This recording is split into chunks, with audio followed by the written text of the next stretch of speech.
went out to see the hurricane damage, and he wanted to speak on what was going on with FEMA. He showed up after Kamala Harris, officially over 7 days later after Helene made landfall here in the United States of America. Check it out. We're interrupting now because President Biden is speaking in Georgia. He has been surveying damage from Helene in the state this afternoon. Let's listen to what the president has to say. The entire island gone. Families, they lost everything, including loved ones, including family members. He's so old. And I know it isn't the first time. Just over a year ago, a major hurricane hit these same communities. A couple months ago, Hurricane Debbie did the same thing. 3 in a row. 3 in a row. You've been through hell. 3 in a row. And I want Oh, Lord, help the United States of America, we praying. 3 in a row. 3 in a row. Three of them. Did you catch that one? 3 of them. They did it 3 in a row. Back to back to back. And Debbie was here too. Debbie was here. They was going to vote for this guy just because they didn't like Trump. I want you to know, I see you, I hear you, I agree with you, and I promise you we have your back. We're going to stay until you're restored. Earlier today, I was briefed by Florida officials on the damage, and I met with first responders who've been working nonstop to provide aid and support to survivors.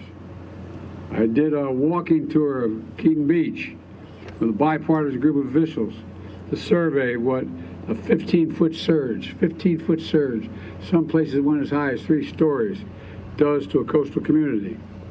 Then I came here to Georgia to meet all of you to see firsthand how you're doing as well, because we're really in this together. We're separate states, but we're the United States of America. I want to thank Governor Kemp. Are y'all feeling inspired by this speech? Just asking. Are you feeling inspired by this speech that Biden is giving you right now? Who I spoke with again this morning. And Senator Warnock is behind me, Senator Austin Scott, Representative Sanford Bishop, old friends. In moments like this, it's time to put politics aside. Again, it's not one state versus other, it's the United States. You know, no Democrats or Republicans out here. It's what we do to make sure we restore the economy. Only Americans are here. I've been committed to being president for all America. In fact, all the major bills we've gotten passed, from over $1 trillion bill relating to infrastructure to a $368 billion bill on dealing with climate, a whole range of bills we got passed. Well, guess what? The fact of the matter is, more money from those bills have been spent in red states than in blue states. More in red states than blue states. As I said, I didn't matter where it was or who needed help. Not based on party, who needed help. And I mean it sincerely. So you can check it out. Our job is to help as many people as we can. As many as we can. And also, by the way, when you do that, I hope we begin to break down this rabid partisanship that exists. I mean that sincerely. There's no rationale for it. There's no rationale for it. And so it doesn't matter who we help, it's who's needed help. And look, we're going to help as many people as we can. That's why days before the storm hit, I pre-positioned extensive resources on the ground throughout the Southeast, extensively.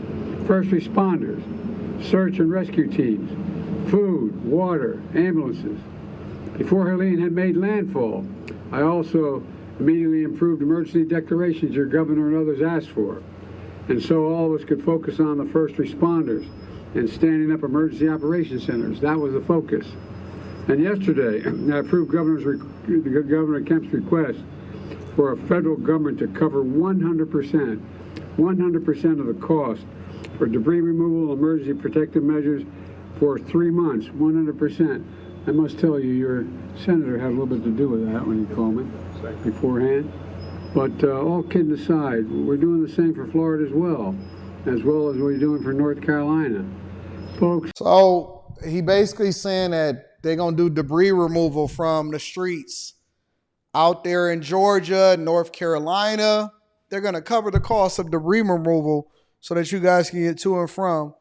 And they passed over $1 trillion in this infrastructure deal.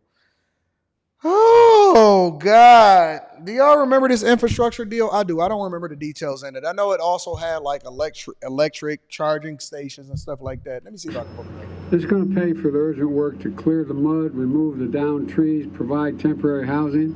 And on top of this, the Department of Agriculture, and I have with me the Secretary of Agriculture today, is on the ground to support farmers, ranchers, and small businesses impacted by this storm.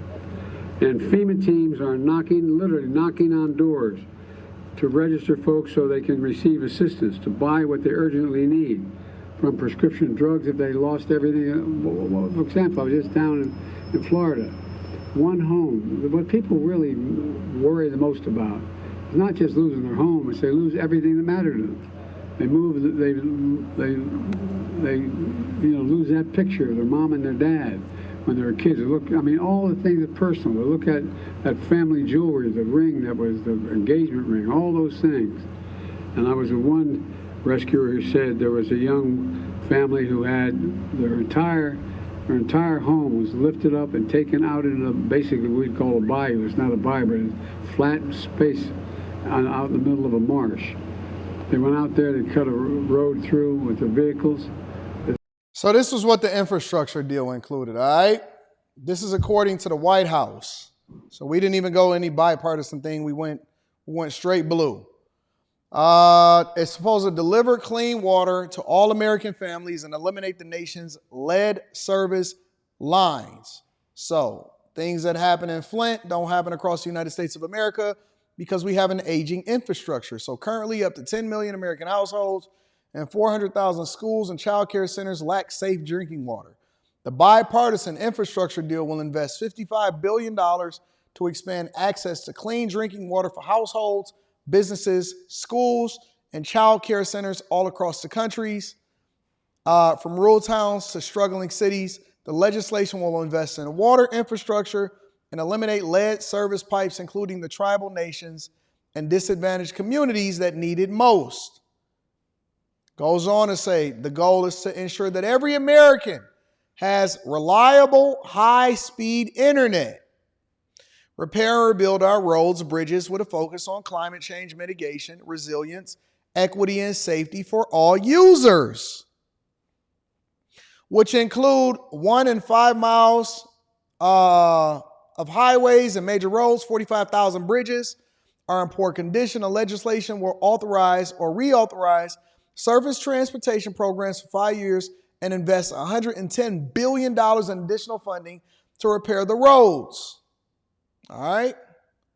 Goes on to say, improving transportation options for millions of Americans and reduce greenhouse emissions through the largest investment in public transit in U.S. history. Multi-billion-dollar repair backlog representing more than 24,000 buses, 5,000 rail cars, 200 stations, thousands of miles of track signals, power systems in need of replacement. Communities of color are twice as likely to take public transportation in many of these communities that lack sufficient public transit options. $39 billion in new investment to modernize transit. In addition to continuing the existing transit programs for 5 years. In total, the new investments and reauthorization in the bipartisan infrastructure deal provides $90 billion in guaranteed funding for public transit over the next 5 years. The largest, all right, upgrade the nation's airports and ports to strengthen our supply chains and prevent disruptions that have caused inflation. These will improve U.S. competitiveness and create more and better jobs at these hubs and reduce emissions. Okay. Make the largest investment in passenger rail since the creation of Amtrak. China already has 22,000 miles of high-speed rail and is planning to double that by 2035. Investing $66 billion in additional rail funding to eliminate Amtrak maintenance backlog, modernize the Northeast Corridor, and bring world-class rail service to areas outside of the Northeast and Mid-Atlantic. I haven't seen any of that. Build a national network of electric vehicle chargers. That's them doing the EV push that Trump talked about. They were supposed to build 500,000 EV chargers. They just went to Elon Musk and said, can we use yours?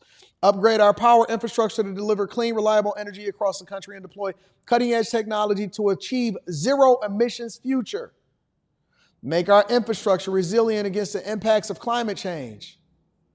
Cyber attacks and extreme weather events. What a cumulative price tag of over $100 billion. And of course, they got to do the people of color thing. Deliver the largest investment in tackling legacy pollution in American history by cleaning up Superfund and brownfield sites, reclaiming abandoned mines, and capping orphaned oil and gas wells. So they put $1 trillion into this infrastructure bill. $1 trillion. I just want y'all to know that. And then you get $750. You get $750 if your home gets hit by a hurricane. They got out there, they went in, and all they wanted to do is just receive, get back what they lost. They lost their home, but they were even more concerned about the personal things that mattered so much to the families. And so, this is going to pay, as I said, this 100%. Y'all need to go and get y'all some government contracts. We talk about those on top of this Department of Agriculture Discord. Is on the ground supporting ranchers, farmers, and small businesses. And as I said, the FEMA teams are knocking on doors to register people so they can receive assistance. Think of all the people out there throughout the country here in the Southeast that they need prescriptions filled. They don't have the money. They've lost everything. They don't have any way to fulfill their prescriptions. Or baby formula. They can't afford it. They don't know where to get it, how to get it. And so, do you know that they're using the same talking points? Literally, it's the same script that Kamala Harris read yesterday, minus the actual $750 number. Kamala Harris made a mistake and read the $750 number. But it's the same, and can fill prescriptions and can get baby formula. He's literally saying word for word what Kamala Harris said yesterday. We're registering folks so they can receive this assistance and buy urgently needed things they badly need. This direct assistance is now being delivered. It's being delivered now directly, with more to come. But folks, this entire project is going to cost billions of dollars, not tens of thousands, not millions, not a billion, billions of dollars, because it goes through so many states. You know, and Congress has an obligation to me, it seems to me, to ensure that states have the resources they need. Let me close with this. I'm standing here beside Buck, the owner of this pecan farm. This afternoon, we got a chance to talk a little bit, and he showed me what he lost, talked about what he lost, and his dad. Acres of orchards wiped out, trees uprooted, debris everywhere. Decades of progress gone in a single instant. He is so sleepy. But through it all, Buck hadn't lost hope.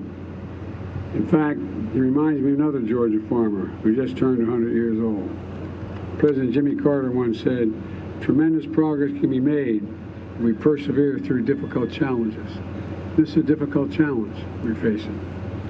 This storm is extremely difficult for our country. All right, Biden. Jesus.